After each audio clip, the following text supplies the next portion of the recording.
Hello, good morning. Ngayon ay April 15. So, Tuesday, 8 a.m. So, medyo masarap pa sa balat yung sikat ng araw.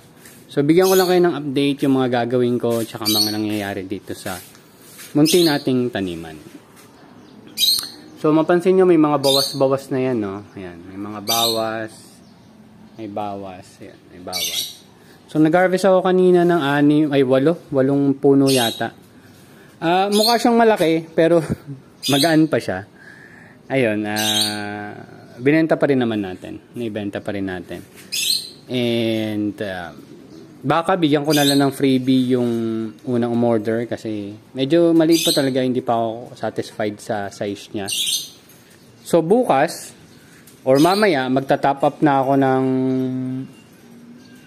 tubig na may 6.0 na pH level. So, hindi ko na mapapakita sa video yon, pero alam niyo naman yung idea doon. Para lang magkaroon siya ng nutrient habang wala ako dito. Kasi nga, wala naman magbabantay. Yung nandito, wala akong problema dito. Ang problema ko nandun sa kabila. Kasi, sa totoo lang, based sa growth, mas maganda talaga yung sa kabila. So, iniisip ko na ilipat to unti-unti dun sa kabila. Pero dahan-dahan lang muna kasi wala pa tayong location doon. Pero yung next natin na tataniman doon, yung 1x3, pupunuin ko na yon. So may mga paso na naman ako dito na naka-ready na pwede nating patungan or maging patungan doon sa kabila. Okay, so ito yung bell pepper natin. Hindi ganun kaganda ang itsura pero nakakapagpatubo naman. Pero palagay ko may bago akong gagawin sa bell pepper. Itatanim na natin sila sa soil. Although, ang problema ko dito, hindi ganun kaganda ang soil. So, ang gagawin natin, papagandahin natin yung soil. So, meron akong na-encounter yung tinatawag na Jadam, J-A-D-A-M, Jadam Organic Farming. Yun yung pinag-aaralan ko ngayon. So, ang idea niya is mag-culture ka ng microorganism. And yun yung didilig mo sa soil. So, hindi siya specific na microorganism. So, kung ano yung soil na malapit sa'yo, kanya ito. Yun, doon maganda yung soil ko doon eh. So, yun yung gagamitin kong soil. Tapos, meron siyang boiled potato. Pero malamang hindi ako gagamit ng boiled potato kasi pwede naman daw gamitin yung parang sa rice. So, siguro yung hugas bigas siguro yung sinasabi niya doon. Then, salt or iodized salt yata yung banggit niya. So, subukan ko pa lang yun. Then, i-culture mo siya within 3 days daw. Makikita mo magbabubble yung solution. Ay, may tubig pala yun, may tubig. Magbabubble yun. Then, ibig sabihin, nandun na yung peak, doon na yung pinakamarami ang microorganism. So, pwede mong gamitin yun. Hindi ko pala napag-aralan kung gaano karami yung dilution ng ganon sa tubig. Parang ihalo mo pa ulit sa tubig yun, yung kinulture mo. Pero, ididilig mo yun mga 3 to 4 days bago ka mag-transplant. Pero tuloy-tuloy siguro didilig para marami ng microorganism doon sa soil. Then sila yung parang magja-jump start ng ugat mo. Kasi based na rin naman sa experience ko, pag nakabuelo ng maayos yung tanim mo sa lupa, hindi na siya masyado magiging problema doon sa mga pathogens na tinatawag. So yun yung gusto kong gawin dito. So yung technology na yun, parang papadamihin mo lahat ng microorganism kahit good or bad microorganism, virus or pathogens na tinatawag. Pero kasi pag dumami sila, binabalance out din nila yung isa't isa eh. Parang ganun, nagkakaroon ng competition in terms of nutrients, mga ganyan-ganyan hanggang mag-equalize sila. So, titingnan natin kung magiging okay yun. So, kung napansin nyo to, ayan, nasa taas yung compost natin. So, ito yung soil. Alam nyo na rin naman ang kwento nito. Hindi ko lang alam kung magtatagal pa to. Kasi medyo nanilaw na yung stem nila. Hindi ko sure kung makaka-recover pa at magkakaroon ng side shoots. Kasi side shoots na lang yung inaasahan ko dyan eh. Kung magtutuloy man. Isa na lang yung natitira natin. Anyway, kung hindi man niya magtuloy, sayang naman kasi hindi pa tayo naka-harvest sa kanya. Ang gagawin ko, mag-aalaga ulit akong 4. Gagamitin natin yung Jadam setup na yon dito. Pero kailangan ko siyang pag-aralan pa siya. So, medyo matatagalan siguro. Titingnan ko pa. Pero, bala ko dito, 4 na pipino dito, 4. Then soil na. Then moving forward, tingnan natin kung magiging okay talaga siya kasi based on sa mga nakikita ko, ang ganda nung tanim eh. And organic way naman yon. And also, kasabay nun, meron siyang mga inintroduce na organic pesticide na effective naman daw. And madali lang talaga siyang gawin. Hindi tayo gagastos ng sobrang laki in terms of dun sa mga solution na yun. So, yun susubukan natin. So, syempre, yung una-una, yung microorganism muna magkukulture tayo. Susubukan natin, hanap ako ng mga container na pwede kong gamitin para mag-culture. So, hindi siya maselan. Yun nga, sinabi ko sa inyo, ang ginamit niya boiled potato, parang 1 kilo yata yon. Tapos, siguro 1 kilo rin ng soil na malapit sa'yo. Kasi sa kanya forest eh.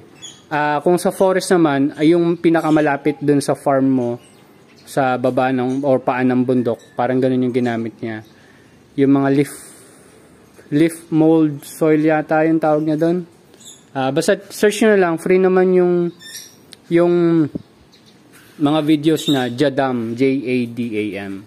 So far, ngayon, di ba, sabi ko sa inyo, ayusin ko tong drip, pero mukhang hindi ko kakayaning i-test siya ng matagal.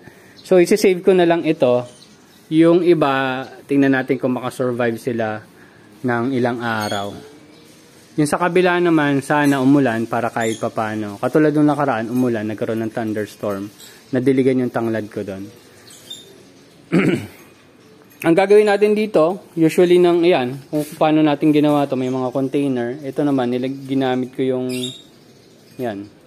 mga plastic yung plastic liner ko, yan. Tapos, didiligan na lang natin siya sa naaabot hanggang 3 araw. So, hopefully, maging okay. Tapos may nakikita-kita akong uod dito kanina eh. Parang higad. May 2 peraso ako nakita. Pero yan. Tinitingnan ko naman, wala namang problema to. Ito talaga may problema pala, sorry. Ang liit ng growth niya, stunted growth. So, siguro sa pH level yan. So, sablay ako dyan. Tapos yung sa kabila, goods naman, tulad na nabanggit ko, bukas or ngayon mag-start na ako mag-top up ng water na pH 6. So baka magtimpla ako mamaya. So yun, pinakita ko lang sa inyo yung setup ko. Tapos ito, nag-harvest pala ako nung nakaraan. Ayun, nakita nyo nabawasan. Marami akong hinarvest nung nakaraan. So titingnan ko kung gaano kalaki yung ilalaki nila after a week or 2. Then, goods naman yung natin eh, mga basil natin. Lemon, sweet, and Thai basil. Yan. Tapos yung onion bunching natin, medyo maliit eh. Pero gusto ko talaga magpatubo niyan. Tatry pa ulit natin. Susunod. So, dito naman, nagdagdag tayo ng compost. Kasi, yun nga, yung mga kinukuha ko dito, ginagawa kong compost. Ayan, kung nakita nyo to, ito, compost na. So, sana, may ayos ko siya habang inaasikaso natin to. Ito baka baguhin ko yung setup nito. Yung mga pots baka ibaba ko muna, tapos ayusin natin yung bed dyan, tapos gagawin natin siyang spinach yan lahat. Tapos yung ibang naglinis-linis ako dito ng mga excess na na soil kasi medyo kinulang ako doon, pero okay na siguro yung ganyang karami. Ito yung kahapon ko. Ito yung sweet basil and Thai basil na nakita ko lang dyan sa mga pots natin. So ngayon magdidilig lang ako and the rest is history na. Prepare kasi ako by Wednesday is alis na tayo. Then yan, in-observe natin. Kinuha ko lang yung mga medyo malalaking, palagay ko malalaki, pero magaan pa siya. Kukulangin pa talaga ng araw. Yan. So, anyway, hopefully makarecover, pero kung hindi, another learning siguro.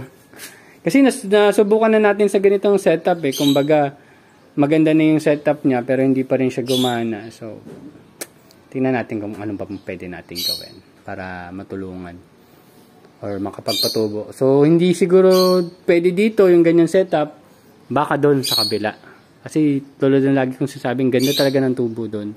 Siguro dahil sa airflow, maganda yung airflow doon kumpara dito na sobrang init, ganyan, kasi roof siya. Yan. Eh doon kasi open usually open. Ayun lang naman yung sa akin. So ito yung sa bell pepper, nilinis na natin. Ito yung mga roots. Magagamit ko pa to yung pang natin, pang weak hydroponics. So kala ko kakailanganin ko pa to para paglagyan ng seedlings pero hindi na. So hopefully makatagal tong mga halaman ko dito ng 3 araw. Yan. And yun lang naman. Hopefully excited din kayo sa bago nating susubukan next week. Yan. Prepare na rin ako ng mga kailangan ko. And that's it. See you next update. Bye-bye!